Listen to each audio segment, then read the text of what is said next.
about some more of the benefits. Let's start with some financials here.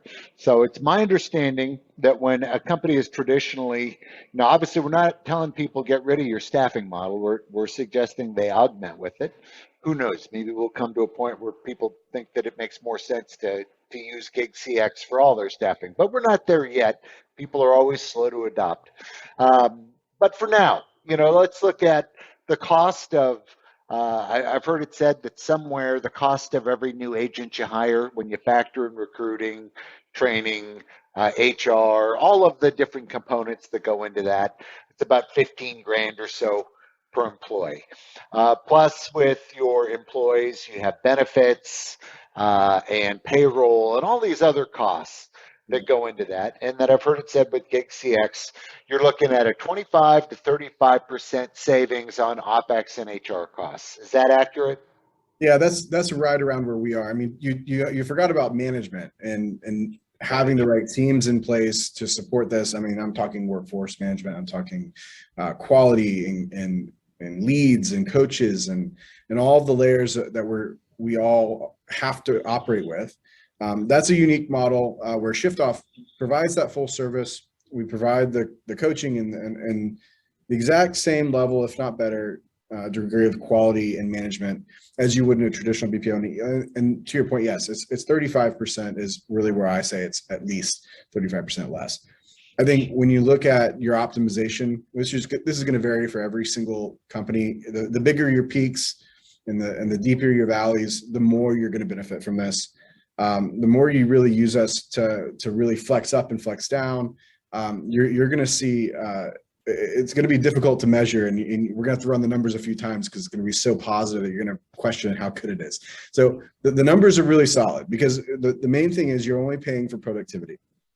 Similar to Uber, you're paying while you're in the car, and then you jump out, and you're paying a nice, a fair wage. Agents make, in our case, about $20 an hour. So they're being compensated nicely. We are able to make that possible because of our technology.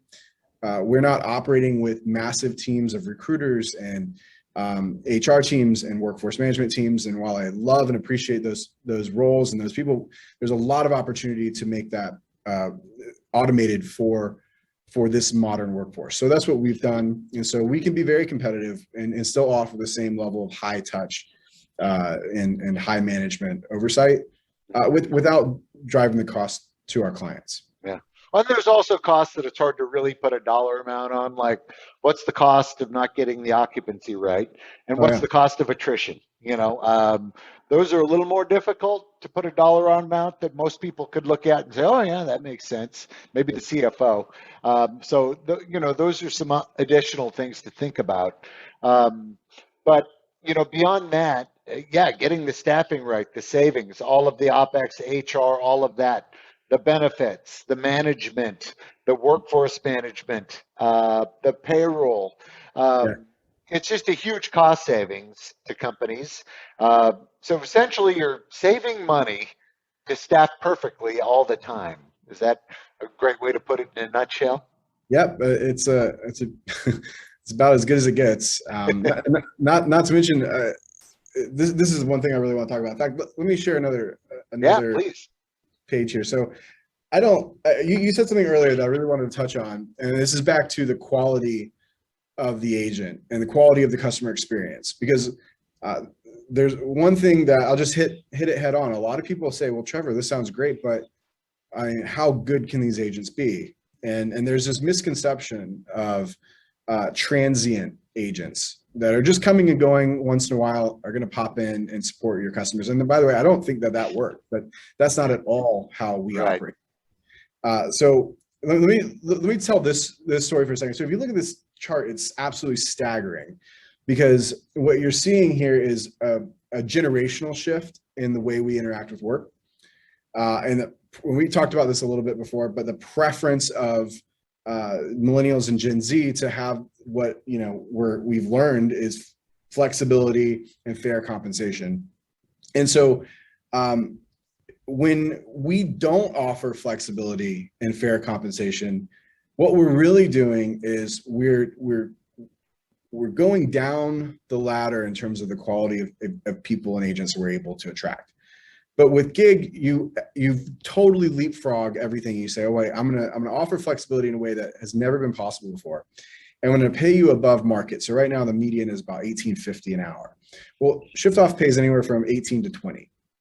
So you're offering the flexibility and you're getting the wage you want. So I look at that and I say, well, you're going to get the most qualified, experienced agents, and you're really going to be able to match up the skills and the interests and all the things that, even soft factors that are really hard, especially hard to hire for in an in-person environment. You've got this entire US footprint to go find the perfect person. And by the way, they're looking for this type of job because they're leaving the current job for flexibility and for better pay. Yeah. So you just put yourself in a position to attract the very best people. I And want you to mention real quick, so in case you scared anyone off with that $20 an hour, oh there's yeah, obviously a difference between a traditional hourly rate or wage and productive time. So we talked absolutely. about Uber drivers are only getting paid while they're driving you, not while they're coming to get you or Yep. afterwards.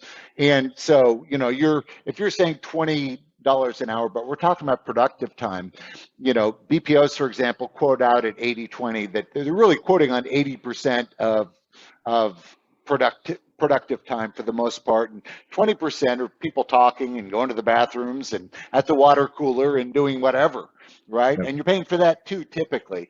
So when we look at the difference between productive time and what more people think of as just an hourly wage, your 20 might be the equivalent of 15, Yeah. or something like that. So I just want to point that out in case that number threw anyone off. Yeah. And I also want to point to, with a traditional BPO, you might be paying $30 and your agent might only be getting 13 to 15, 13, 14. Mhm. Um, for us, you're going to pay quite a bit less, and the agent's going to get something close to 18 to 20. So this is where I think the math is really important to, really dive into, do the financial models, and make sure you understand productive time. And to your point, I mean, this is an area where it does get a little bit more complicated.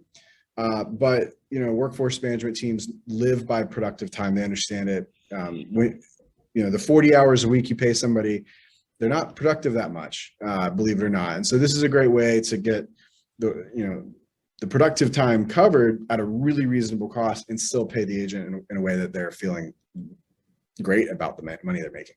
Yeah, obviously the ones that are productive more and work really hard make more money, as it should be all the time in every industry.